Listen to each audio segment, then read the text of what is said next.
Bonjour tout le monde. Bonjour, bonsoir plutôt. Parce que c'est vrai qu'il est 18h30, même si on a un grand soleil, il commence quand même à être en début de soirée. Donc bonsoir tout le monde.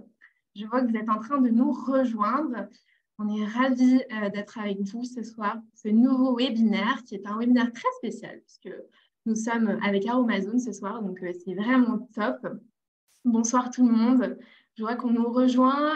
N'hésitez pas à nous mettre des petits mots dans l'onglet discussion et aussi dans celui questions-réponses. Voilà, présentez-vous, dites-nous d'où vous venez, votre prénom. Bonsoir Julie, on est ravis de vous avoir avec nous. Voilà, donc si vous êtes thérapeute aussi, vous pouvez nous dire votre pratique. C'est vrai que je sais qu'il y a quelques thérapeutes qui sont souvent présents aussi, donc ça fait toujours plaisir de vous voir. On vous voit, vous êtes là. Bonsoir tout le monde.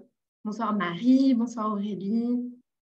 On a une future naturopathe, dis donc, dans les commentaires, donc ça fait plaisir, comme Claire.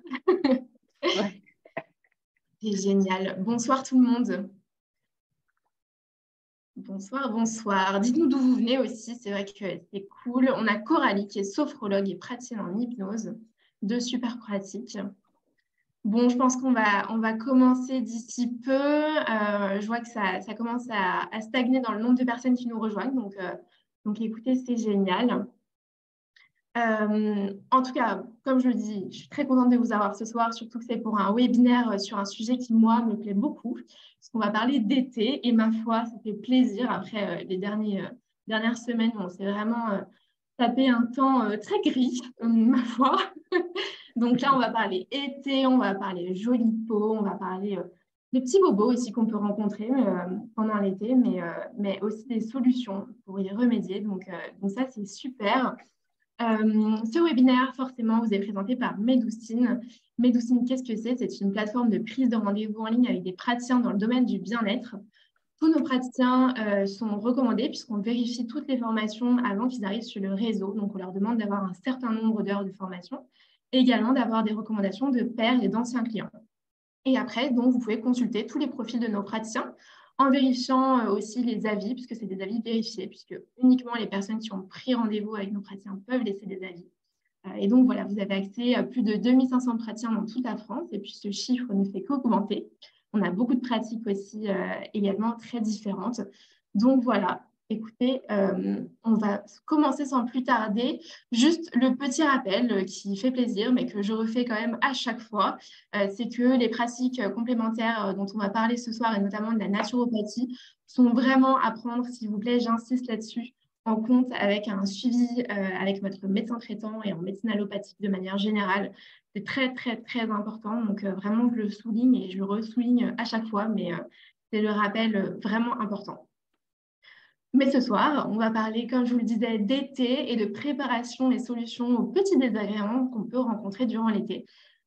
Et pour ça, j'ai deux super coéquipières à mes côtés pour en discuter, notamment Isabelle, donc, qui nous rejoint et qui est chez Aromazone. Peut-être que tu peux te présenter rapidement. Oui, bien sûr. Donc, bonsoir à tout le monde. Je m'appelle Isabelle Jondot. Je suis docteur en pharmacie. Je travaille chez Aromazone depuis 5 ans et je suis experte en aromathérapie, phytothérapie et en dermocosmétique. Et je suis ravie de faire ce live avec vous aujourd'hui. Merci Isabelle. Et Claire, peut-être tu peux te présenter aussi. Oui, bien sûr. Bonsoir à tous, merci d'être là. Donc, moi, je suis praticienne de santé en naturopathie et je suis également formée en aromathérapie et en technique de massage. Donc, je fais 5 ou même 6 techniques de massage différentes, dont le drainage et le palpé roulé. Super. Eh bien, écoutez, alors j'anticipe déjà les petites questions que je vois dans le chat. Oui, le PowerPoint vous sera envoyé par mail, donc ne vous inquiétez pas, tout va bien se passer. Donc, si on n'arrive pas à tout dire à l'oral, vous aurez tout à l'écrit, donc pas besoin de prendre de capture d'écran ou quoi que ce soit. Vraiment, écoutez le webinaire de manière tranquille et apaisée. Et puis, le replay vous sera aussi envoyé. Et le webinaire dure 1 heure. Voilà, donc on se quittera vers 19h30. Donc voilà, je pense qu'on va commencer sans plus tarder par le soleil. Parlons-en. Claire, je te laisse la parole. Oui, ok, merci beaucoup. Tout d'abord, je voulais juste faire un tout petit point un petit peu technique, un peu anatomique. Ne vous inquiétez pas, on ne va pas passer trop longtemps là-dessus, mais je pense que pour comprendre ce qui se passe et comprendre comment se protéger et comment avoir la plus belle peau possible en été, il faut un peu comprendre l'origine, voilà, la physiologie. Donc, un petit point sur la peau. Donc, la peau, si on l'étalait en moyenne, elle ferait quand même 2 mètres carrés de surface et elle est considérée comme un organe. Donc, elle est vraiment à prendre en considération en tant que telle. Il y a plusieurs couches, donc l'épiderme, le derme, l'hypoderme. Donc l'hypoderme, c'est vraiment dans cette couche-là qu'on va avoir ces fameuses cellules adipeuses, la cellulite à proprement parler. Donc ça a un rôle, hein, même si des fois ça peut être au goût de certains un petit peu disgracieux, elles ont quand même un rôle énergétique, puisque c'est là que le corps va venir puiser de l'énergie en cas de besoin. La peau, c'est également ce qu'on appelle un émonctoire. Donc, pour ceux qui ne sont pas naturaux sur le chat, il y en a quelques-uns, j'ai vu, mais je vais quand même faire un petit topo. Les organes émonctoriels dans le corps, ça va être les organes par lesquels le corps va éliminer. Donc, c'est ce qu'on appelle les organes d'élimination. Donc, en l'occurrence, pour la peau, ça va être les glandes sudoripares, avec donc la sueur, et les glandes sébacées, donc avec tout ce qui est mucus, mucosité, donc les petits boutons, ce genre de choses. Les organes d'élimination, donc on a la peau, mais on a aussi les poumons, les intestins, les reins, et donc par extension la vessie avec l'urine. Donc en gros, tous les organes qui vont savoir éliminer les déchets. Donc cette peau, en fait, finalement, elle a vraiment ce rôle de barrière de protection, mais aussi d'ouverture et de sortie. Voilà, donc c'est pour ça qu'il se passe pas mal de choses dessus, beaucoup d'échanges, et qu'il va falloir la protéger et qu'elle soit dans la meilleure santé possible. Voilà. Donc, vous avez peut-être souvent entendu parler de quelque chose qui s'appelle la mélanine. Donc, la mélanine, c'est quoi? En fait, c'est un pigment naturel qui est sécrété par des cellules, donc on appelle des mélanocytes. Ces cellules, elles produisent donc cette mélanine qui est un pigment. Donc, par exemple, juste un petit cas des peaux qui sont mates à foncé, le niveau de mélanocytes, il est identique d'une personne qui a la peau claire à une personne qui a la peau foncée. Mais ce qui va la différencier d'une peau très claire à une peau plus mate, c'est sa capacité à produire beaucoup plus de mélanine, donc beaucoup plus de pigments de protection finalement. Donc voilà, donc cette peau, elle est hachoyée par l'intérieur, on le verra, et par l'extérieur, de par son rôle hyper complet. Voilà. Donc, qu'est-ce qui se passe pendant l'exposition au soleil? Donc, là, on n'arrête pas de parler soleil, même si, Clara, je sais que tu es très heureuse de ce soleil et de l'été, mais il faut aussi parler des nuages et vraiment plutôt parler d'UV. Voilà, là, on va rentrer dans une période où la notion d'UV va être de plus en plus importante, de plus en plus dense et donc de plus en plus dangereuse. Donc, en fait, on est exposé, oui, au soleil, mais aux UV, c'est-à-dire que même dans les journées nuageuses, voire très nuageuses, selon le moment de l'année, l'exposition est beaucoup plus intense. Donc là, en l'occurrence en été. Qu'est-ce qui se passe à ce moment-là? Donc, il y a vraiment une excitation cellulaire, donc des fameuses petites cellules qu'on a appelées les mélanocytes. Elles produisent de plus en plus de mélanine. Il peut y avoir un épaississement à terme de l'épiderme, donc coup de soleil sur coup de soleil sur coup de soleil. J'appelle coup de soleil relatif, en fait, finalement, simplement la petite rougeur qu'on peut avoir le soir, qui n'est pas vraiment ce qu'on appelle un coup de soleil dans le sens ça ne fait pas mal, voilà, c'est pas ou avéré, ou là, d'un coup, ça chauffe, etc. Ce petit coup de soleil qui peut très vite se transformer en bronzage, malgré tout, il a aussi des impacts sur la peau. Donc, si la peau, elle n'est pas bien préparée, on a ce fameux épaississement de l'épiderme, on a son fameux stress oxydatif qui va venir abîmer la peau. Donc, dans l'idée, en fait, ce qu'on ne va pas vouloir à ce moment-là, c'est ce fameux épaississement de l'épiderme. On va vouloir, là, ensemble, travailler ce soir sur comment se préparer pour qu'on soit exposé en toute sécurité, que nos petites cellules, elles fabriquent de la mélanine, mais qu'on n'ait pas cet épaississement de l'épiderme qui vieillit la peau, qui provoque un vieillissement prématuré, donc par cet épaississement de l'épiderme également. Et donc, on veut éviter aussi les coups de soleil avérés, donc ceux qui vont être chauds, douloureux et qui vont vraiment brûler la peau pour le coup. Donc là, en fait, moi, j'ai voulu construire cette proposition donc avec Isabelle et Clara en vous parlant plus comme si vous veniez en consultation et pour une petite consultation express sur la peau et vous me disiez, voilà Claire, je voudrais préparer ma peau à l'exposition aux UV, au soleil, avant de partir en vacances, avant d'être dans des situations de chaleur, etc. Donc, notre objectif, donc, on l'a dit tout à l'heure, c'est éviter l'épaississement de l'épiderme et donc stimuler bien avant de partir. Donc là, maintenant, parce que pour ceux qui partent en juillet, ce serait à peu près dès maintenant, pour aussi éviter l'oxydation cellulaire, ce que je disais tout à l'heure en parlant de stress oxydatif. C'est quand les cellules vont vieillir prématurément, ce qui entraîne les rides et puis les cellules, en l'occurrence, les rides, le vieillissement prématuré, le relâchement. Et c'est exactement tout ça qu'on souhaite éviter et qu'on veut mettre en avant aujourd'hui.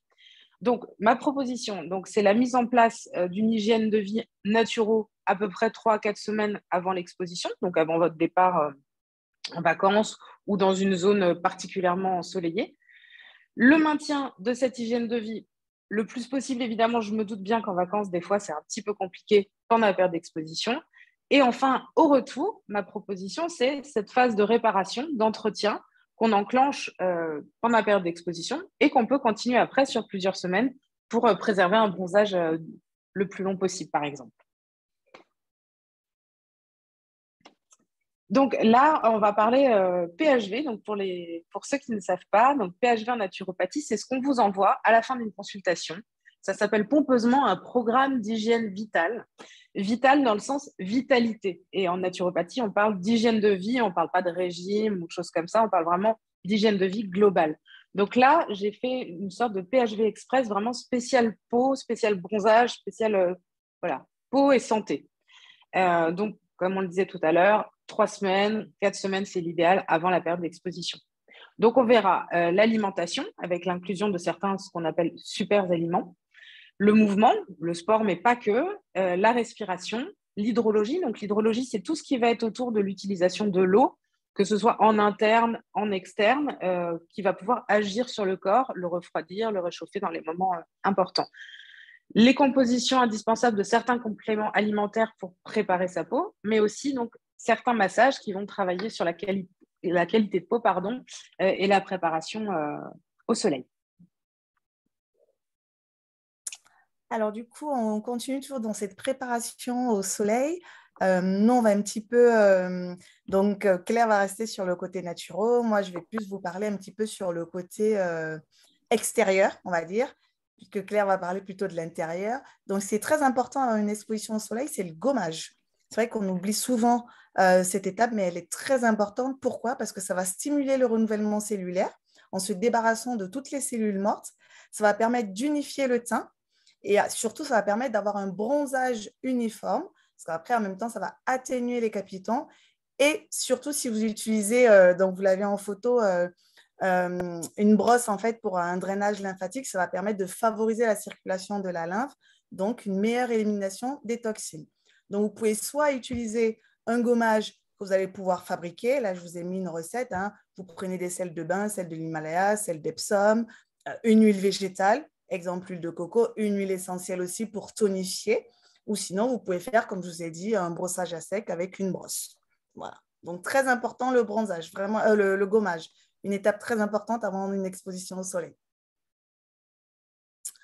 Ensuite, on va parler de l'hydratation. C'est ce que Claire disait aussi, tout ce qui est hydrologie. Donc, hydrater la peau. Vous pouvez hydrater la peau, par exemple, avec des hydrolats. Alors, c'est sûr, la base, c'est déjà, comme c'est marqué, boire au moins 1,5 litre d'eau par jour. Et pourquoi pas, dans votre litre d'eau, rajouter des hydrolats. Vous avez l'hydrolat de carotte qui va venir aussi permettre d'avoir une bonne mine. Vous pouvez soit utiliser les hydrolats seuls ou en synergie. Un petit rappel, qu'est-ce qu'un hydrolat? L'hydrolat, c'est une eau aromatique. En fait, quand on fait la distillation de la plante, quand on obtient une huile essentielle par entraînement à la vapeur, il y a 2 phases pendant la distillation. Vous avez la grande partie qui sera l'hydrolat, donc qui est de l'eau, et la toute petite partie qui sera l'huile essentielle. Donc, vous avez exactement les mêmes propriétés que l'huile essentielle, mais beaucoup plus doux. Donc, les hydrolats peuvent s'utiliser chez les femmes enceintes, les femmes allaitantes et également chez les enfants. Donc, vous pouvez l'utiliser soit en interne, comme je disais, vous avez l'hydrolat de carotte, de menthe verte, de menthe poivrée qui est très, très bien en plus quand il y a des fortes chaleurs, soit également en externe, vous vaporisez sur votre visage sans rincer, bien entendu. Il existe plusieurs dosages pour les hydrolats. Nous, ce qu'on préconise, c'est une cuillère à soupe de votre hydrolat, soit la synergie, soit l'hydrolat tout seul, dans 1 litre d'eau que vous allez boire toute la journée. Et après, vous avez d'autres actifs hydratants que vous allez pouvoir appliquer également sur votre peau, comme le gel d'aloe vera. C'est vraiment la base voilà, pour une hydratation. Donc, pour résumer, on boit de l'eau, on peut rajouter un hydrolat et après, on s'hydrate aussi avec du gel d'aloe vera. Donc, après, on a pareil, avant exposition, on a parlé également des compléments alimentaires. Vous pouvez prendre des compléments alimentaires à base de poudre de roukoum pour justement préparer la peau au bronzage pour avoir un effet bonne mine, un effet illuminateur. Et il faut aussi savoir qu'il y a certaines huiles végétales qui ont la capacité d'absorber une partie des UV. J'insiste là-dessus, attention, ce n'est pas une protection solaire. Il faut toujours mettre une crème solaire, une huile solaire, mais vous avez certaines huiles végétales qui peuvent aider. Vous avez l'huile de framboise, vous avez l'huile de karanja, l'huile de pépins de raisin, que vous pouvez soit appliquer pure sur votre peau, soit mélanger quelques gouttes dans votre lait pour le corps et vous pouvez l'appliquer matin et au soir. Ils ne sont pas du tout photosensibilisants. Ensuite, pendant l'exposition, on va rappeler quelques règles de base. On évite de s'exposer sur les heures les plus chaudes, donc entre midi et 16 heures. On essaye de rester le plus possible à l'ombre ou de porter un vêtement qui va pouvoir couvrir la peau. Alors, effectivement, on aime bien le bronzage uniforme, mais si on peut rester à l'ombre, c'est encore mieux. On va aussi pouvoir, au niveau de l'alimentation, et je pense que Claire développera encore un petit peu plus, tout ce qui est aliments riches en bêta-carotène, les légumes, chicorée, carottes, pastèques, poivrons, tomates. Et attention à tout ce qui est taches pigmentaires et imperfections. Pensez à avoir une bonne protection sur ces zones, justement, pour éviter de bronzer dessus et de voir la tache soit s'accentuer, soit, entre guillemets, rester définitivement. Et après, voilà, je profite, on a sorti une gamme solaire avec donc un spray minéral SP30, un stick solaire pour les peaux sensibles, une huile aussi pour les cheveux. On a tendance à oublier les cheveux, mais très important. Je pense qu'on est toutes conscientes et conscients. Le mélange piscine, chlore, plage, bronzage abîme également les cheveux. Donc, pensez aussi à cette étape-là, une petite huile pour protéger vos cheveux et pourquoi pas des gouttes aussi autobronzantes que vous allez pouvoir mélanger dans toujours une base de crème et appliquer. Voilà. J'ai une petite question. Pour les produits Aromazone, là, pour le soleil, moi, tu sais, j'ai une peau qui a tendance à être un peu grasse avec des petits boutons.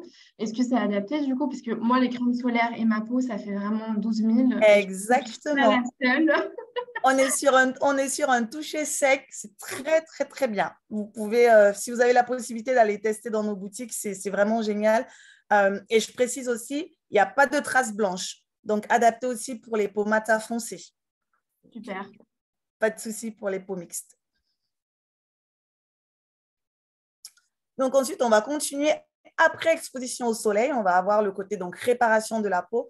Et bien sûr, on a tous envie de prolonger le bronzage. Donc, on va continuer l'étape d'hydratation qu'on a vue tout à l'heure, boire de l'eau, agrémentée d'un hydrolat, toujours le gel d'aloe vera. Surtout en plus, en cas de coup de soleil, pour la réparation, vous pouvez faire un mélange application du gel d'aloe vera qui va venir hydrater la peau, apaiser la peau. Et pourquoi pas rajouter une huile comme le macérat de calendula ou le beurre de karité qui vont venir nourrir la peau.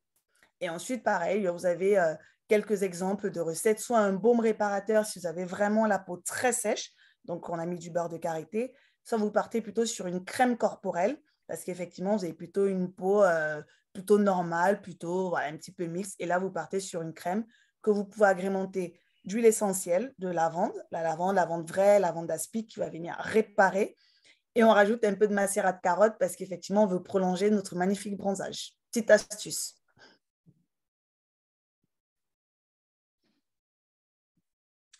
Eh ben, je crois que c'est de nouveau à moi. Donc là, on rentre un petit peu dans le cœur de métier de la naturo, bien que voilà, je pense que la naturopathie, c'est un ensemble de choses et pas que l'alimentation. Mais là, vraiment, au niveau préparation de la peau et optimisation du bronzage, vraiment, ne négligez pas l'alimentation du tout, du tout, du tout. On va la préparer bien en amont, donc 3 à 4 semaines avant. Donc, on donne absolument priorité aux aliments qui vont être riches en vitamine A. Vous savez, ces fameux bêta-carotènes dont on parle dans toutes les publicités pour les cosmétiques, ils nous parlent sans arrêt de bêta-carotène sans vraiment savoir ce que c'est. Donc, vitamine A, le petit truc mémotechnique pour s'en rappeler, bêta-carotène, carotte, c'est orange. Voilà, globalement, Exactement. tous les… voilà, même si ce n'est pas ce que ça veut dire, ça, voilà, le mot carotte a la même origine latine, mais en gros, pour vous en souvenir, c'est tous les aliments qui vont être rouge, orangé, jaune. Voilà. Et après, il y a pas mal de légumes verts aussi, ça c'est un petit peu le piège pour s'en souvenir, mais il y a pas mal de légumes verts, notamment épinards, pissenlits, ce genre de choses qui sont extrêmement riches également en bêta-carotène. Donc le but des bêta-carotènes, c'est on augmente l'hydratation cellulaire, donc on prépare vraiment les cellules à accueillir le soleil et on l'enrichit aussi en éléments antioxydants au maximum. Donc n'hésitez pas. Ensuite, donc, on a les aliments riches en bêta-carotène. Le deuxième élément essentiel, ça va être tout ce qui est AGE, donc les acides gras essentiels. Il y a les acides gras saturés, etc. Mais là, on parle vraiment des acides gras qui sont bons pour la santé. Le bon gras, le gras, c'est la vie, mais c'est vrai. Le bon gras, c'est vraiment la vie. Donc, je vous ai mis une petite liste d'acides gras essentiels qui vont vraiment qui vont vraiment optimiser l'état des cellules et donc leur préparation au soleil. Si vous êtes carencé dans ces acides gras, forcément, les coups de soleil vont se prendre plus vite, le bronzage va durer moins longtemps. Enfin, c'est vraiment scientifiquement prouvé qu'une bonne préparation de la peau, une bonne alimentation riche en acides gras va protéger les cellules. Juste simplement pour une petite info technique, mais qui va vous faire comprendre pourquoi. Les cellules, en fait, elles sont composées donc, d'une membrane et à l'intérieur de plein de petits éléments dans chaque cellule. Et cette membrane, on l'appelle phospholipidique, comme phosphore et lipide. Donc vraiment, la cellule est composée de lipides. Donc c'est… Voilà, je pense que là, vous avez bien compris en quoi c'était nécessaire. Donc, je vous ai mis une petite liste, non exhaustive évidemment, mais des aliments que moi, je juge le plus riche en acides gras et le plus essentiel par rapport à notre sujet du jour, avec un gros clin d'œil sur l'huile de bourrache. Je pense que Isabelle sera d'accord avec ça. Totalement. On en avait parlé rapidement, voilà, très bon dans la salade.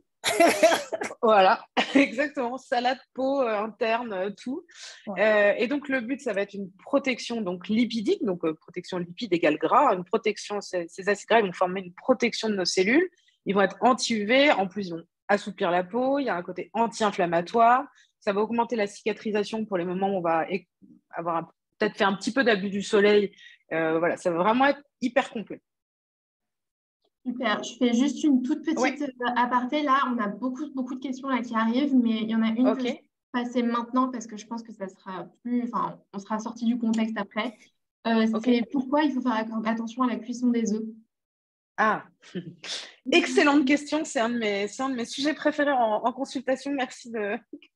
Ça se trouve, c'est un de mes clients qui me fait un petit clin d'œil. Donc, alors, les œufs, pour moi, c'est une source de nutriments exceptionnelle. Vraiment, et puis en plus, qui est, bon, pas adapté aux véganes, mais qui est adapté quand même à beaucoup de végétariens aujourd'hui et de flexitariens. En fait, un œuf, si on le cuit trop, en gros, c'est une bombe de glucides. C'est-à-dire qu'un jaune trop cuit, il va devenir, c'est grossier ce que je veux dire, mais du sucre. Ça va être vraiment une bombe de glucidique. La partie jaune n'aura plus d'intérêt nutritionnel. C'est comme si vous alliez vous encrasser, en fait. Un œuf idéal, il doit être cuit, le blanc cuit, le jaune quasiment cru, quasiment coulant. Ainsi, le jaune, en fait, là, pour le coup, c'est un bon lipide, un bon glucide, des bons protides. C'est vraiment… il est optimum. Un blanc qui va pas être assez cuit, le blanc va devenir complètement indigeste. Donc, pour les gens qui ont des problèmes à digérer les œufs, souvent, je leur demande, mais comment les cuisez-vous? Parce que, par exemple, tout ce qui est omelette, etc., ça va être beaucoup trop cuit. Donc, un œuf bien cuit, donc moi, je dis toujours 7 minutes pour les gros œufs, 6 minutes pour les petits, pour garder ce jaune coulant et avoir… la bombe de nutriments qu'il est censé contenir. Évidemment, biologique dans la mesure du possible pour avoir un œuf vraiment de qualité. Ok, super intéressant. Et la consommation maximale, c'est quoi à peu près?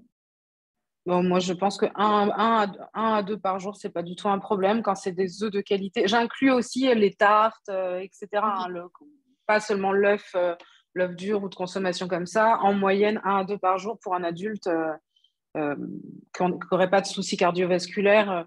Ça me paraît pas du tout abusif. C'est vraiment quelque chose que vous pouvez inclure dans votre alimentation.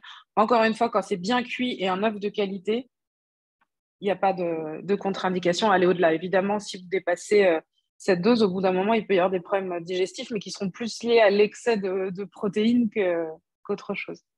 Ok, super. Bon, et on répondra aux autres questions de tout le monde juste après, vous inquiétez pas. Donc, ensuite, on a parlé donc bêta-carotène, acide gras essentiel. Il y a 2 minéraux, dont le zinc en premier, qui vont être vraiment les plus importants en apport. On en reparlera en complémentation tout à l'heure, mais là, vraiment dans l'alimentation, privilégier des aliments qui vont être riches en zinc. Donc, pourquoi le zinc, c'est un peu, peut-être pendant le Covid, vous en avez entendu parler, on nous disait tous de prendre du zinc pour renforcer le système immunitaire.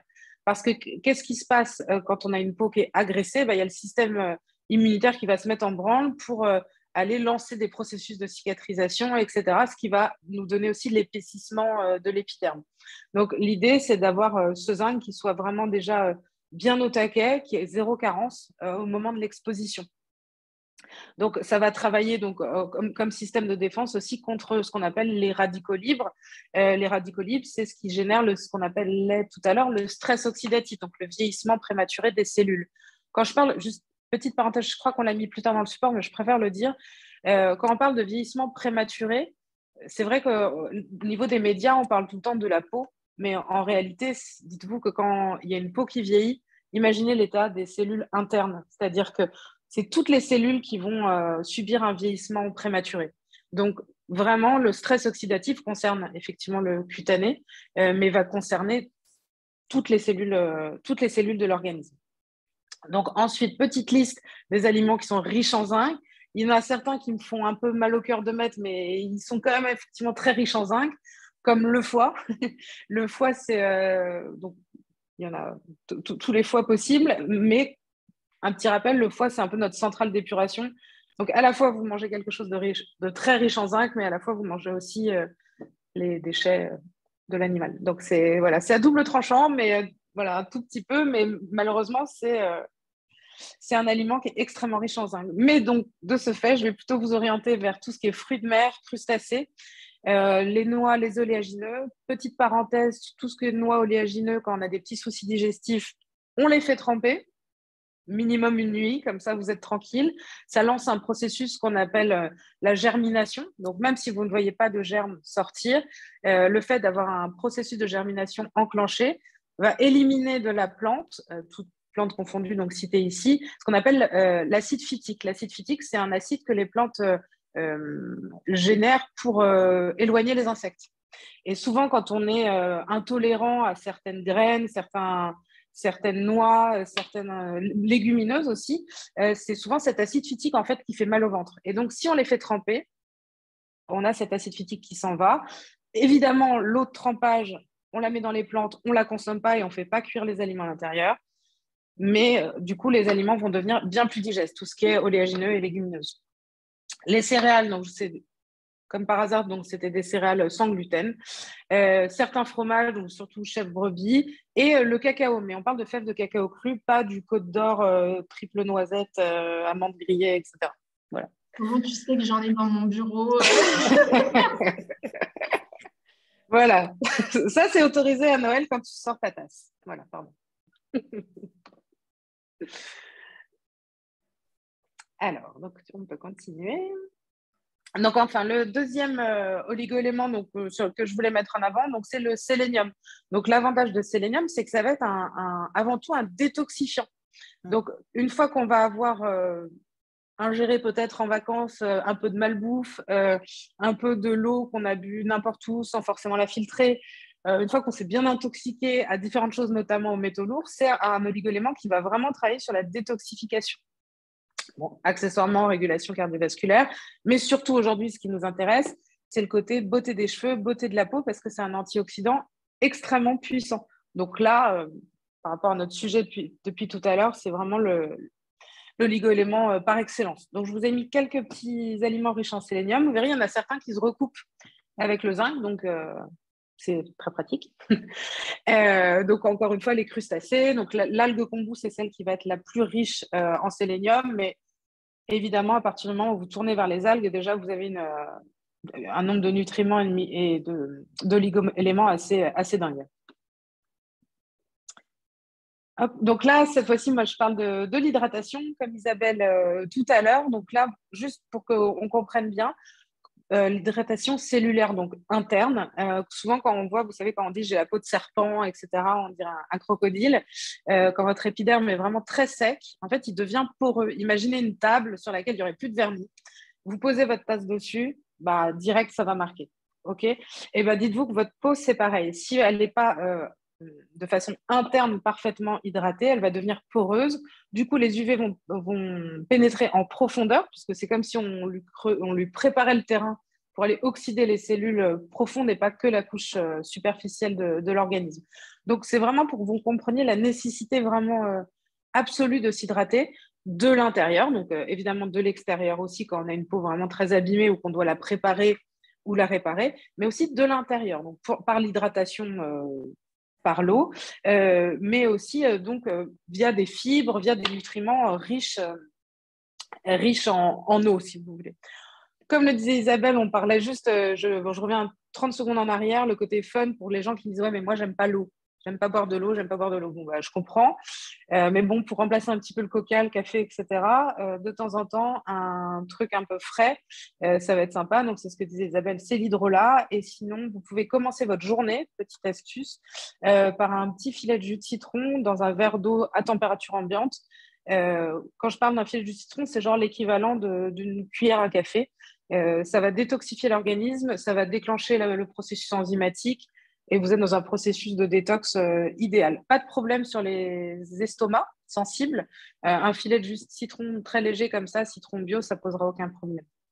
Je précise pour la détox, vous Ouais. avez l'hydrolat de romarin. Alors, c'est sûr, l'eau sera aromatisée, ça sera l'odeur du romarin, mais vous pouvez mettre effectivement l'hydrolat de romarin ou les dents du Groenland aussi, qui sont pas mal pour la détox, et carottes qu'on a citées toutes les deux.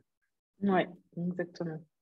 Super. Je pense qu'on va un tout Ouais. petit peu accélérer Ouais. juste histoire d'être sûr qu'on puisse faire les questions-réponses. Ok. Voilà. Alors là, juste, c'était un petit, vous l'aurez donc pour tous ceux qui téléchargeront le PDF du slide. Là, c'est vraiment un petit topo de les choses essentielles, donc antioxydants, acides gras, zinc, sélénium. Qu'est-ce qui va se passer? Ils vont stimuler la production de mélanine avant l'exposition. Ils créent un film protecteur de l'épiderme. Tout ça va soutenir aussi la production de collagène. Le collagène, c'est quoi? C'est un petit peu comme le joint qui est autour des carreaux de carrelage de votre salle de bain. C'est ce qui va créer la structure et le fait que votre peau va bien se tenir. Donc, soutien de la production de collagène et augmentation de la production de mélanine. Tout ça, si vous faites tout ça, votre organisme il est protégé en entier du stress oxydatif et donc des UV. Alors, donc, on parle mouvement aussi. On a parlé alimentation, je vais parler mouvement. En naturopathie, on prend vraiment le fait de bouger. Quand je parle aux gens d'exercice physique, je ne parle pas d'aller faire des trails ou des Ironman à l'autre bout du monde. Ne serait-ce que bouger, marcher, c'est hyper important parce qu'on va augmenter l'oxygénation. Donc, quand on augmente l'oxygénation, donc idéalement marcher dans un bois, au bord de la mer, etc. Mais on n'a pas tous cette chance, notamment nous, parisiens et puis tous les habitants des grandes villes. Mais en fait, rien que le fait de marcher, donc on a l'oxygénation de ce qu'on respire, mais on a l'oxygénation aussi de nos muscles. Le fait de marcher, on augmente la circulation parce qu'on a ce qu'on appelle les semelles de Léjard. Donc, c'est un tapis de capillaires sanguins qui sont sous la plante des pieds. Et en fait, en venant marcher, on vient écraser ces capillaires sanguins qui vont faire remonter la circulation sanguine. Donc, on va travailler vraiment cette oxygénation. Et en travaillant cette oxygénation, on va évidemment aller vers une baisse de l'inflammation. Donc, qui dit baisse de l'inflammation, dit réduction inévitablement de l'oxydation cellulaire, donc le stress oxydatif dont on parlait. Aussi, le mouvement va induire une sudation. Donc, les fameuses, ce dont on parlait au tout départ, la peau comme organe émonctoriel, par la sudation, on va éliminer des toxines. Donc, on est dans un processus de détox. Petit rappel, les mucoses, c'est ce qui sort par les glandes sébacées. Tout ce qui est acide, toxines acides, ça va ce qui va sortir par les glandes sudoripares. Donc, quand on est dans le mouvement, quand on est dans le sport ou même simplement la marche, on augmente la thermogénèse, c'est-à-dire la température interne du corps. On a du coup une consommation énergétique et aussi, le petit bonus, c'est qu'on a un contrôle ou à défaut peut-être une perte de poids. Circulation sanguine améliorée et stimulation du système lymphatique. Petit rappel, le système lymphatique n'a pas de pompe naturelle, contrairement au cœur. Le système lymphatique, il a besoin d'être activé, donc par le massage, par le mouvement, par le drainage, par le fait d'être actif. Donc, on va parler aussi respiration, un petit peu dans la même optique que le mouvement, la respiration. On va augmenter l'oxygénation donc par les échanges gazeux qui ont lieu entre le pulmonaire et la circulation sanguine. On a l'oxygène qui est amené dans toutes les cellules et le dioxyde de carbone qui est rejeté, la base au cours de 3e ou 4e. Mais très basiquement, c'est ce qui se passe. Donc, c'est vraiment l'échange gazeux et ça s'appelle l'oxygénation. Donc, cette oxygénation va prévenir le stress oxydatif et donc le vieillissement dont on parlait tout à l'heure. Donc, une bonne respiration va agir sur le stress en général, même sur l'anxiété. Et on va agir aussi donc, sur ce fameux vieillissement. Petit bonus, mieux on va respirer, plus on va travailler notre diaphragme, nos échanges gazeux, mieux on va dormir également et donc mieux récupérer. Et donc mieux réparer notre peau si elle a pris des coups de soleil aussi. Ensuite, donc je vous ai fait, vous verrez quand vous téléchargerez le support, quelques explications de respiration qui sont vraiment favorisantes d'une bonne oxygénation. Vous pouvez le faire quand? Donc, la bonne respiration pour augmenter l'oxygénation et donc limiter le stress, ça va être avant l'exposition. Donc, pour vraiment améliorer la qualité de vos cellules avant de partir, donc toujours dans la même optique que tout à l'heure. Ensuite, pendant la partie vacances, exposition, ça va être pour gérer l'inflammation. C'est-à-dire, plus vous allez vous oxygéner, plus vous allez réduire l'inflammation. Alors, évidemment, si vous êtes brûlé au 3e degré, respirer, ça ne va pas changer grand-chose. Attention, on reste sur le fait de se protéger, etc.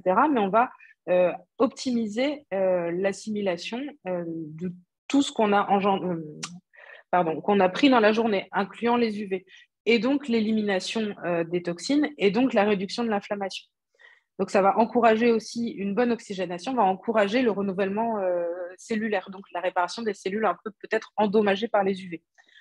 Ensuite, après l'exposition, à quoi ça va servir de pratiquer de bonnes respirations? Ça va toujours travailler aussi dans ce sens-là de renouvellement cellulaire, même peut-être de réparation de certaines cellules cutanées. On parle évidemment de prise de soleil standard et pas de coup de soleil ou de brûlure. Donc ici, je vous présente la respiration ventrale ou abdominale. Donc c'est une respiration qui est vraiment la base. Ceux qui font peut-être beaucoup de yoga ou de pilates la connaissent par cœur. Mais là, ici, ça va être de travailler profondément sur le diaphragme. Le diaphragme, c'est un très gros muscle qu'on pourrait comparer à un parapluie ouvert qui va s'abaisser quand vous inspirez. Donc, je ne sais pas si mes mains sont au bon endroit. Mais donc, quand vous inspirez, le diaphragme va se plier vers le bas, ce qui donne la sensation de ce ventre qui va se gonfler. D'accord? Et à l'expiration, il reprend sa position normale. Donc, cette respiration va donc réduire l'anxiété, etc., mais va aussi travailler sur la circulation optimale, donc une très bonne oxygénation des cellules, circulation du sang, etc. Un bon retour, depuis aussi ce bon retour veineux. On va aussi avoir un effet drainant parce que le diaphragme, en fait, en s'abaissant, il va masser tout le système digestif et tous les organes abdominaux, tous les organes de l'abdomen, et notamment une glande lymphatique qui s'appelle la citerne de Pechet. C'est vraiment la glande maîtresse du système lymphatique et qui est donc la clé d'un bon drainage. Je vous laisserai la découvrir, sinon je pourrais envoyer à ceux qui le souhaitent, ils peuvent m'écrire directement. J'ai des fiches qui expliquent très précisément les respirations. Peut-être que, ensuite, Claire, si ça te va, on peut ouais. passer ça comme c'est bien Oui. expliqué. Je vois qu'il est déjà 10. Ouais, c'est ce que j'allais... Les gens... C'est ce que j'allais dire. Donc, la cohérence cardiaque, pareil, il y a des fiches qui existent. L'hydrologie, c'est la science de l'eau, en gros. On peut stimuler sa peau avec ce qu'on appelle les douches écossaises. C'est simplement une alternance eau chaude, eau froide. Des fois, faut être assez courageux. Mais je pense que vu la température actuelle, on peut y aller. Si tu veux, je vous laisserai découvrir ça au niveau du PDF. Le sauna, ça va vraiment être dans un esprit de détox et de préparation. On va éliminer les toxines. On va améliorer la qualité de la peau grâce aux frictions, grâce aux variations de température. On va passer de la cabine où il fait extrêmement chaud à la douche froide, au temps de repos, à des moments éventuels de friction avant de retourner à un deuxième puis un troisième passage. Je vous ai expliqué là la vraie pratique du sauna. Ceux qui me disent je ne supporte pas le sauna, souvent c'est parce qu'ils y vont mouiller, alors qu'il faut absolument rentrer sec dans un sauna. Vous avez le protocole ici. Ensuite, le hammam, donc là, on va vraiment être sur la détox plus de tout ce qui est mucose plutôt que les acides pour le sauna. Donc là aussi, vous avez le détail. Il y a tout un protocole qui fait qu'on optimise le hammam. Le hammam, il y a aussi la possibilité d'avoir des gommages, comme on en parlait avec Isabelle, par des personnes qualifiées sur place dans le hammam. C'est souvent assez tonique, mais très dynamisant et stimulant également beaucoup la lymphe. Ensuite, on parle complément alimentaire. Donc là, je vous laisserai découvrir la liste. Évidemment, je ne mets pas en avant certaines marques. Je laisserai Isabelle parler de celles d'Aromazone, mais c'est les composants essentiels pour un bon complément alimentaire qui va vous aider à préparer votre peau et la réparer éventuellement après une exposition. Ensuite, le drainage lymphatique, donc qu'est-ce que c'est? Donc en gros, j'en ai parlé un tout petit peu tout à l'heure, le drainage lymphatique, le système lymphatique, qu'est-ce que c'est? C'est une circulation un peu secondaire parallèle à la circulation sanguine. Son rôle, ça va être de véhiculer tout ce qui n'est pas transportable par le sang parce que trop gros, notamment les déchets. Mais il transporte également les globules blancs, donc ce qui fait un système immunitaire optimal. Le drainage lymphatique, comment ça marche? Ça a été protocolé par des médecins, enfin, en tout cas, la méthode que je pratique, c'était la méthode Boder, des médecins qui ont créé un protocole vraiment très précis, avec des gestes répétitifs sur des zones précises du corps, c'est-à-dire les ganglions lymphatiques. Je vous ai mis un petit schéma à côté du circuit lymphatique où on voit exactement où est-ce que ça se situe. Il y en a même également dans le visage, au niveau du visage et du crâne. Donc, les bienfaits du drainage lymphatique, donc je pense que beaucoup le connaissent, mais c'est vraiment un détoxifiant global de l'organisme. On stimule le système immunitaire, donc on lutte contre l'inflammation. C'est un coup de pouce à l'amincissement, ce n'est pas quelque chose qui va faire perdre du poids, mais le fait d'aller drainer, le fait d'aller remettre en circulation va favoriser l'élimination derrière si vous êtes, par exemple, en période de réduction de calories ou de vous repenser un petit peu votre alimentation. Ça va aller dans ce sens-là, ça va l'encourager et lever les éventuelles barrières. Après un drainage, on se sent léger, on se sent bien, même c'est très relaxant, contrairement à un palpé roulé qui est un petit peu vivifiant. On va travailler sur la rétention d'eau, tous les problèmes de jambes lourdes, d'œdème, problèmes de retour veineux. Évidemment, s'il y a des gros problèmes circulatoires, cardiovasculaires, phlébites, évidemment, la grossesse, malheureusement, comme tous les massages en dessous de 3 mois, c'est pas autorisé, mais globalement, on peut le faire sur tout le monde, c'est extrêmement doux. Donc, quand est-ce qu'on le fait? En préparation avant l'exposition aux UV. Donc, on va optimiser le système lymphatique, le système immunitaire. Pendant la période d'exposition, basiquement, hein, il fait hyper chaud, vous avez les jambes comme des poteaux. Un drainage lymphatique, c'est dingue. Et puis, pour le côté renouvellement cellulaire. Et enfin, après la période d'exposition, on réactive le système immunitaire pour passer en mode réparation. Donc, vous avez des solutions pour les faire seuls, ces drainages, parce que comme je l'expliquais, pour faire un drainage lymphatique, soit on fait appel à un professionnel, soit on peut le faire soi-même avec des gommages, des brossages à sec, comme la brosse dont parlait Isabelle tout à l'heure. Et puis, je ne sais plus, et les frictions. Là, vous verrez vous-même une petite recette perso que je conseille à mes clients de gommage doux maison. Tous les ingrédients, bien sûr, je crois, se trouvent chez Aromazone. Je confirme. Ensuite, on a donc le palpé roulé. Donc là, par la force des choses, vu l'intensité du massage, on touche aussi au système lymphatique. Mais le but, ça va plus être dans une perte de poids et une perte de cellulite. Surtout, comment ça se pratique? Alors, je vous conseille de le faire par quelqu'un parce que vous n'aurez pas la force de le faire vous-même. Donc, on attrape la peau et on va la faire rouler entre les pouces et les doigts. Donc, en fonction des zones, c'est quelque chose qui peut être relativement douloureux, qui peut engendrer des fois des petits bleus en fonction de la sensibilité de votre peau, mais c'est extrêmement efficace. On vient en fait casser les cellules adipeuses et, euh, et les remettre en circulation pour qu'elles soient éliminées. Il y a des résultats vraiment assez époustouflants très rapidement. Et puis en même temps, on travaille sur le drainage lymphatique. Évidemment, quelqu'un qui a les jambes gonflées après un palpé roulé sera sacrément réduit également. Donc voilà, donc on en parlait. On peut le pratiquer quand avant l'exposition, si on a envie d'optimiser un petit peu la qualité de sa peau, réduire l'aspect peau d'orange, et puis pour accompagner une perte de poids, pour éviter le relâchement cutané notamment. Donc ça, c'est la recette que moi je fais et que j'utilise pour mes clients qui sont là en cure détox et anticellulite. Donc, et puis quasiment tout, elle vient de chez Amazon. Et c'est avec ça que je masse en drainage et en palpé roulé pour accompagner, en fait, après, une fois que les gens sont partis, que les huiles continuent de travailler. Donc, du cyprès pour l'aspect circulatoire, genévrier, un peu le desktop interne. Le citron et l'orange, là, les agrumes, ça va plus être pour le côté cellulite. Du coup, effectivement, en parlant de la cellulite, alors il faut savoir que la cellulite, c'est souvent dû à une mauvaise alimentation, un manque d'activité, prise de poids, la grossesse. C'est quelque chose de normal. Après, effectivement, on peut atténuer la cellulite.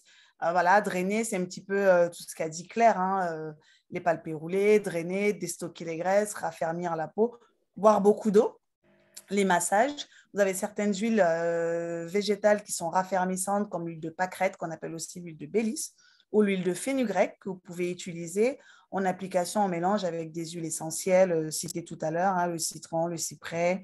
L'éponge louffa aussi, que vous pouvez utiliser dans vos soins. Il y a des tisanes, on a sorti une tisane justement minceur, une tisane drainante à base de thé vert matcha et effectivement des hydrolats, l'hydrolat de pamplemousse. Et là, pour le coup, ça sent bon le pamplemousse, donc vous pouvez diluer dans un verre d'eau ou dans 1 litre d'eau. Ensuite, au niveau des jambes lourdes, parce qu'effectivement, on sait, voilà, c'est souvent majoritairement les femmes, c'est souvent aggravé par la position debout, le piétinement, la chaleur. Je pense que certaines doivent même commencer à le ressentir parce que c'est le cas pour moi. Parfois, la prise de poids, la grossesse, ça s'accompagne souvent de varices. Là encore, il y a des huiles végétales qui vont agir au niveau de la circulation. Vous avez l'huile de calophylle et de macadamia. La macadamia, elle est top parce qu'on est sur la circulation veineuse et lymphatique. Vous avez l'huile végétale de lentisque aussi, qui est pas mal, et vous pouvez agrémenter de 5% d'huile essentielle, citron, lentisque pistachier, cyprès, cèdre d'Atlas, et l'icryse italienne, c'est pas mal, surtout quand on a des varices, pour améliorer l'aspect. Et voilà, pareil, toujours une recette, huile végétale, huile essentielle, parce que jamais d'huile essentielle pure sur la peau pour un massage. Voilà, je précise. Vous pouvez également faire des bains de pied avec des sel d'Epsom, mettre quelques huiles. Alors, pour les huiles essentielles, mélangez d'abord vos huiles essentielles dans le sel, et ensuite, c'est le mélange que vous allez venir mettre dans l'eau froide, parce que vous savez que l'huile et l'eau ne se mélangent pas. Donc, mettez bien d'abord vos huiles avec les sels, vous faites le mélange. Ensuite, vous mettez dans votre eau froide, vous laissez reposer 15-20 minutes avant de rincer. Et ça, vous pouvez faire 1-2 fois par semaine.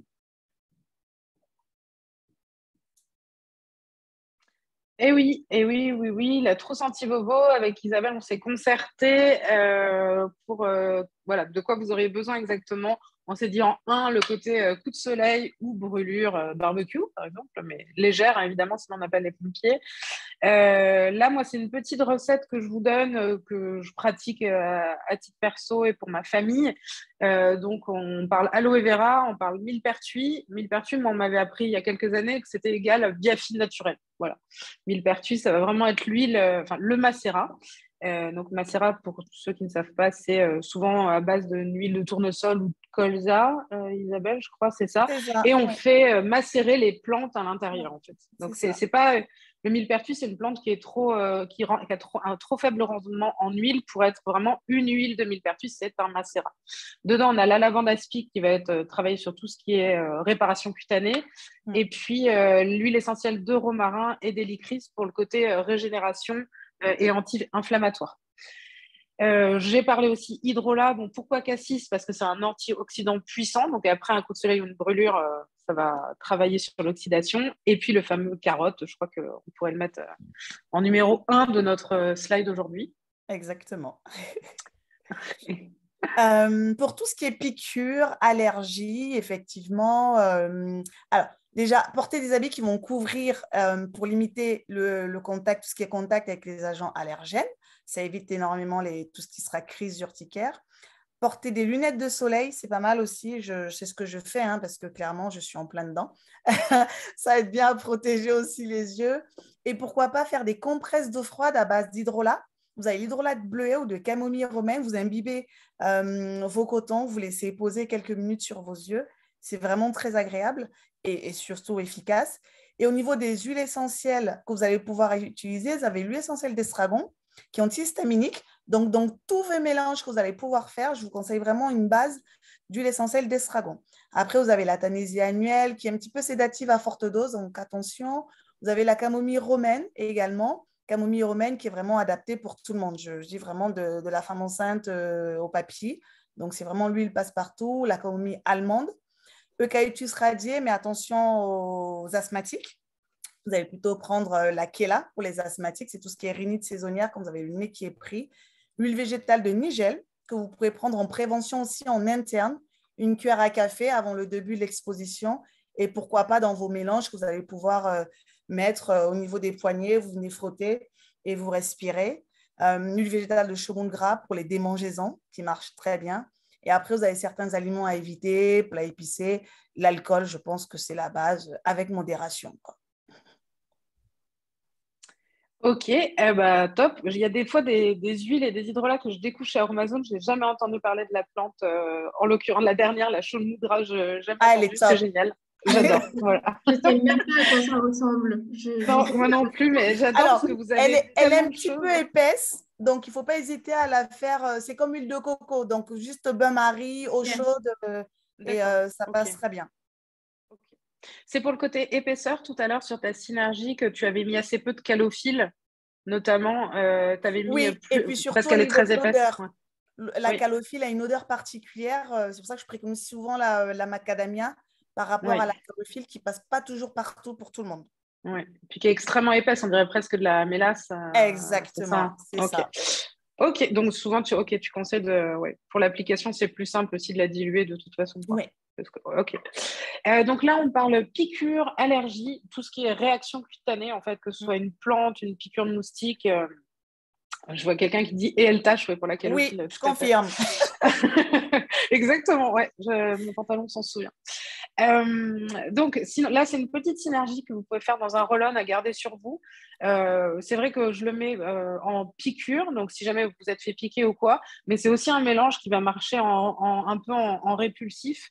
Au niveau lavande aspic, menthe poivrée, estragon, lavande aspic pour le côté régénération cutanée, menthe poivrée pour le côté on va anesthésier un petit peu la zone avec le côté cryo, et l'estragon pour le côté antihistaminique et antispasmodique nerveux, le fait d'avoir envie de se gratter comme un cinglé. Ensuite, en interne, encore une fois, l'estragon, l'antihistaminique, et puis la lavande pour la régénération et l'apaisement du feu, quoi. Et du coup, après, vous avez effectivement, on a une gamme complète anti-moustique et répulsive et apaisante chez nous. Et sinon, vous avez quelques huiles essentielles aussi que vous pouvez utiliser. La plus connue, l'huile essentielle de citronnelle. J'aime bien la cryptoméria parce qu'elle a un spectre un petit peu plus large. Et donc, surtout si vous allez dans des pays tropicaux, elle est plutôt pas mal. L'eucalyptus citronné, qui marche bien aussi. Géranium rosa également. Et en huile végétale, je vous conseille soit l'huile... Alors, je préfère l'andiroba parce que la baie de laurier et la Nîmes, je vous conseille de les sentir quand même au niveau de l'odeur, quoi. Il faut être motivé un petit peu. Mais elles sont toutes aussi efficaces. Et vous faites un petit roll-on, comme l'exemple qu'a montré Claire tout à l'heure avec la lavande, la menthe poivrée, calendula, millepertuis, gel d'aloe vera. Et puis là, je pense un peu aux enfants, mais je pense aussi aux adultes. On fait plus d'activités en été, en vacances, on tente des nouveaux trucs. Donc la chute, le coup est vite arrivé. Donc là, pareil, un petit mélange que vous pouvez faire en application. Là, de base, un macérat huileux d'arnica ou pâquerette. La pâquerette, c'est l'arnica du pauvre. Ça coûte vachement moins cher et au final, ça aura les mêmes vertus quasiment qu'un macérat d'arnica. Vous les faites cueillir par vos enfants, vous les faites sécher et puis vous faites votre macérat à la maison. Et si vous n'avez pas le temps, vous allez en acheter chez Amazon parce qu'il faut quand même laisser 3 semaines de séchage. Et sinon, donc là, pour le côté coup, chute, donc la menthe poivrée pour le côté refroidissement un petit peu anesthésiant de l'effet, donc pour le côté antidouleur aussi, et l'hélicryse italienne qui va faire s'en aller le bleu parce que c'est circulatoire sanguin, donc ça va éviter que ça gonfle, ça va éviter qu'un gros bleu noir, puis rouge, puis violet, puis vert apparaissent. Et faites attention de ne pas mettre trop près des yeux tout ce qui est à base de menthe poivrée parce que ça, même si on est sur la tempe, par exemple, si on met un peu trop près, ça va faire pleurer même s'il n'y a pas de contact. Et là, pareil, je vous ai mis soit un roll-on tout prêt chez nous, Arnica Immortel, soit vous faites votre baume, beurre de karité. Rose musquée, j'aime bien l'huile végétale de rose musquée qui agit au niveau de l'élasticité de la peau. Donc, c'est pas mal pour la cicatrisation, macérat d'arnica, hélicryse italienne et lavande fine, les basiques. Alors ensuite, je voulais juste mettre un petit peu en avant la menthe poivrée. On en a pas mal parlé ces coups-ci. Vous la prenez avec vous dans le sac en mode SOS. Ça sert pendant les vacances en cas de migraine, n'importe quelle douleur. N'importe quelle douleur, vous pouvez mettre une goutte de menthe poivrée, comme le disait Isabelle, mélangée à une huile végétale. Je vous ai mis le petit détail de pourquoi ça marche. Je pense que c'est important, même si on est un peu en retard d'en parler. Pourquoi il faut mélanger une huile végétale? Déjà parce que des fois, il y a des risques dermocaustiques, mais aussi parce que, en fait, si vous voulez travailler sur du localisé, il faut avoir un corps gras. Parce que si vous mettiez l'huile essentielle directement sur la peau, elle va tout de suite rentrer dans le système et on ne va pas travailler sur du localisé, on va travailler sur du général. En mélangeant avec une huile végétale, par exemple, si vous vous étiez cogné la main, ben, vous faites votre mélange huile végétale, huile essentielle et vous l'appliquez sur la zone où vous voulez que l'huile reste bossée. En fait, vraiment, c'est très important. Ensuite, pour le côté nausée, repas trop riche, un petit peu peut-être potentiellement des fois intoxication alimentaire, juste en olfaction au niveau, comme pour le mal des transports, au niveau du flacon. Sinon, bah, les comprimés neutres, ça marche pas mal aussi. Et puis le mal des transports, ça j'en ai parlé aussi. Et je précise juste la menthe poivrée interdite chez les femmes enceintes, elle est abortive, les asthmatiques également, et elle agit aussi au niveau des hormones. Donc, si vous avez des antécédents de pathologies liées aux hormones, attention aussi pour la menthe poivrée. Ok. Bon, je ne savais pas du tout qu'il y avait cette contre-indication, tu vois, pour les hormones intéressantes. Oui, alors elle n'est pas énormément connue et pourtant elle agit vraiment au niveau des hormones parce que je sais que nous, il y a pas mal de femmes qui l'utilisent, par exemple, comme elle stimule la circulation, elle est souvent utilisée pour la pousse des cheveux.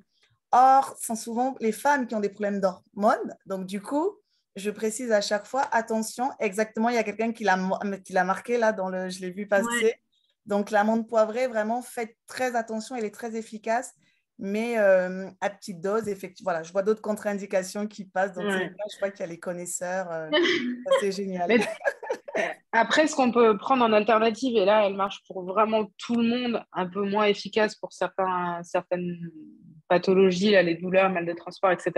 Ça va être une lavande fine de base qui a un effet antalgique, qui va travailler aussi sur la nausée. Voilà, on est un petit peu... c'est vrai qu'à la fin de l'été, des fois, la lavande, on en a jusque-là. Donc, c'était une bonne alternative. Et je précise aussi, parce qu'on est sur l'été, attention à tout ce qui est photosensibilisant. On a mis les recettes. Tout ce qui est citron, c'est sans furocumarine. Sinon, vous ne pouvez pas vous exposer au soleil. Donc, soit vous faites un mélange que vous allez appliquer uniquement le soir, soit vous prenez tout ce qui est huile essentielle de citron sans furocumarine, puisque ce sont les furocumarines qui sont photosensibilisants. Et de manière générale, c'est souvent les agrumes, en fait, qui sont photosensibilisants, quoi. Citron, pamplemousse, voilà.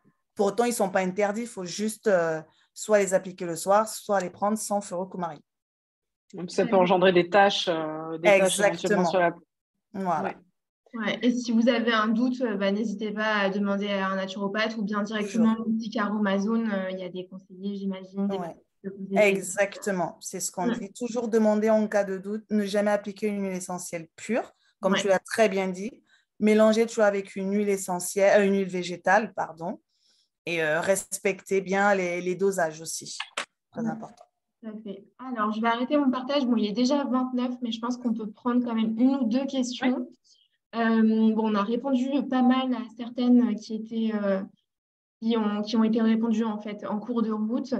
Il y en a une que Joël a posée et que j'avoue que moi aussi je me suis posée. C'est quoi la poudre d'urucum? Ah, c'est une poudre orange. Alors, je l'ai mise en photo en plus. C'est une poudre orange qui va vraiment aider. En fait, de manière générale, avant l'exposition au soleil, on préconise de commencer à prendre des compléments alimentaires pour préparer la peau à l'exposition au soleil. Et c'est justement les propriétés de la poudre d'urucum. Donc, vous pouvez la prendre. Soit vous fabriquez vos gélules, soit effectivement, si vous arrivez à prendre directement comme ça, pourquoi pas. Et vous prenez vraiment ça en amont, avant, pendant et après. Très important. Et c'est juste pour préparer la peau, pour avoir un effet bonne mine, illuminateur. Et Ok, du coup, hyper riche en vitamine A, en bêta-carotène, Exactement, en vu sa couleur. bêta-carotène. c'est une plante en fait. Oui, oui, oui, c'est une plante. Et nous, on la vend en poudre directement. Ok, super. Eh ben, je pense que ça a répondu à une bonne question que tout le monde se posait. Et une autre question qu'on a eue plusieurs fois aussi, c'est quelles huiles végétales pour les cheveux? Alors, pour l'été, je préconise vraiment la framboise, pour le coup, parce qu'elle a un toucher sec. Et elle fait partie des huiles, effectivement, qui a la capacité d'absorber aussi les UV. Donc, elle va venir protéger aussi les cheveux. Et elle est adaptée aussi pour les cheveux colorés. D'accord. Et ça, tu le mets le soir ou le Ah matin? oui, matin ou soir, juste un petit peu, même après la douche, avant même pour protéger, avant d'aller à la plage, on peut en mettre un petit peu au niveau des longueurs et après, justement, on peut en remettre pour vraiment nourrir les cheveux. Elle n'a pas du tout un toucher gras, donc c'est vraiment, c'est le top pour l'été. Ok, super. Par, Et ça doit par sentir rapport, bon. pardon. Ça doit sentir bon en plus, la framboise, je disais. Alors, non. Ah non, c'est bon. Ah ouais? Ah mince. Non, non, non, ça sent une huile, quoi. C'est, Ok. voilà. Bah, en fait, c'est pas, j'imagine que c'est pas les fruits, c'est les feuilles de framboisier, c'est ça, Ouais. Isabelle? Ouais, voilà. Et c'est vrai que ça sent pas mauvais, mais ça sent pas la framboise. Non, vous attendez pas à avoir l'odeur de framboise. Ça marche. Et on va prendre la dernière question qui est de Florence qui nous dit est-ce qu'un auto-bronzant avant l'exposition, ça prépare la peau au soleil? Donc, Euh, c'est ouais. Isabelle, il me semble qu'à Amazon, vous en avez, Oui, on a ouais, sorti vous en avez les sorti gouttes un. autobronzantes. En fait, l'autobronzant, c'est surtout là pour avoir un teint unifié, un teint un petit peu hâlé. Après, pour préparer la peau au soleil, ça aide à préparer, mais ce n'est pas forcément l'élément le plus important ou l'élément qu'on va préconiser en premier. C'est surtout, en fait, l'autobronzant, c'est vraiment pour avoir un effet bronzé sans s'exposer au soleil, quoi. En fait, c'est Mais ça. il y aura peut-être aussi un petit, dis-moi ce que tu en penses, Isabelle, aussi une activation des mélanocytes pour produire de la mélanine. Et du coup, on va dans le même sens, voilà, que ce qu'on a dit depuis tout à l'heure. Mais Exactement, ouais. c'est, je crois, Florence, vraiment, si vous privilégiez une bonne alimentation, etc., une bonne hydratation, bah, vous faites ce travail-là aussi, quoi. Voilà. Oui, Mais, exactement. Tout ce qui est orange et rouge, on a cité. Mais oui, effectivement, c'est bien quand même d'avoir un autobronzant. Là, je confirme. Tout à fait. Bon, eh ben, écoutez, génial. Je pense qu'on va s'arrêter là. On a 3 petites minutes de retard, mais bon, je pense que les 100 personnes qui sont encore connectées ne nous en voudront pas. Eh ben, écoutez, je pense qu'on a fait un peu le tour du sujet. C'était super intéressant. Toutes les petites recettes vous seront envoyées par mail, donc pas de panique. Et puis moi, j'ai hâte de les tester, hâte d'aller sentir tous les trucs chez Aromazone que je ne connaissais pas avant, notamment la poudre de Rocum, parce que ça m'intrigue. Et Avec puis, plaisir. un grand merci à toutes et à vous deux aussi pour cette conférence. Et n'hésitez pas à aller consulter le profil de Claire sur Médoucine et à prendre rendez-vous avec elle si vous souhaitez préparer votre été avec elle. Voilà. avec plaisir, tout le monde. Merci beaucoup. Merci Merci à Isabelle, toutes merci et à tous. Clara. Au revoir. Merci. Bonne Au revoir. soirée, au Bonne revoir. soirée à tous, bel Et été. bel été, effectivement, j'ai vu.